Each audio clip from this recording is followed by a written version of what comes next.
it didn't take long before we just kind of slammed on the brakes, decided to become vegan, and shift what we were doing here. And we thought we could do much better with our space and time by using the space to rescue farm animals and to teach other people what we've learned. It was kind of a process. So it was back in 2014 that we personally made the shift. And then we were kind of slowly, quietly, started converting and calling it a sanctuary, but didn't really put it out publicly at that time. But just as we got to know the community and the need out there, we kind of shifted into more of the sanctuary and became a nonprofit in 2017. But it really didn't take long to start getting requests for animals to come in. So we started with a couple mini pigs, and then we got chickens all the time, always requests for chickens and roosters and mini pigs. And then we got, our first farm pigs, and it's just been constant ever since. We get requests from farmers who are struggling, maybe with an animal that that they're caring for that has some special needs that they can't give them the care that they need. Oftentimes it's people who, maybe take in some chickens that they want to raise for eggs and end up with an accidental rooster that they can't keep.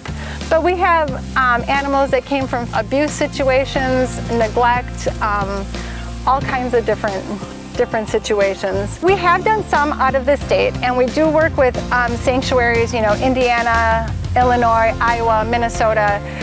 So we do work with sanctuaries outside of Wisconsin. It's just a little bit trickier getting animals here when they have to cross state lines. It's a bigger process. But if it's somebody local, we really try to, focus on the local ones or Wisconsin ones first who really need us. Oh my gosh. So Sam, the pig, he was found wandering in a residential area. This was a couple years ago on one of those really, really cold nights. By the time we got there, Sam couldn't get up. He was laying and he wouldn't move. And the wonderful gentleman who found him was laying on a mattress with him, holding him, and with a blanket to keep him warm. So we got him home, and he was having seizures and very sick. So we got him warm and took him to the vet and found that he had a broken femur. So it looked like it was going to be hopeless. But he recovered, he got healthy, and he grew, and he is the happiest, most wonderful, sweetest boy in the world, and you would never know that he had a broken leg. When they come to sanctuary, it needs to be a sanctuary, not just a farm.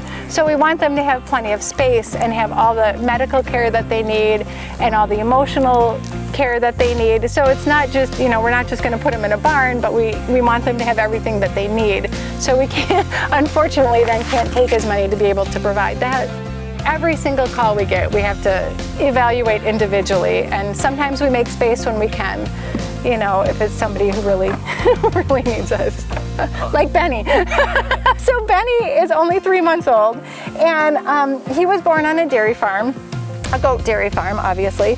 And the individual who had him thought that he was blind, and he wasn't doing well, he wasn't healthy at all, and they were having a really difficult time caring for him. So they called us and asked if we could take him, and we were full. So I offered to give the, to help them, if they could keep him, could I offer advice and help with that? And so we tried for a little bit, but then a week later I checked in on him and could tell that he was really not doing well. He was very sick. So we ended up going up to get him. They also said he was a girl. So he was supposed to be a little blind baby girl. It turns out that he's not blind at all, and he's a boy, and he's doing really well now. But so, there's all kinds of, situations like that are unique and individual. The need is so great for sanctuary for farmed animals. As we have the financial backing, funding and volunteers to help us, we can keep expanding. It's been tough with COVID. We're not able to have the fundraising events and tours that we normally do, so that's been tough. But the more that we can do, we have space to expand. It's just a matter of having the time and the funds to be able to keep moving forward like that. But I would love to. The need is out there. So I think that's our biggest message, is to help make compassionate choices for all the animals.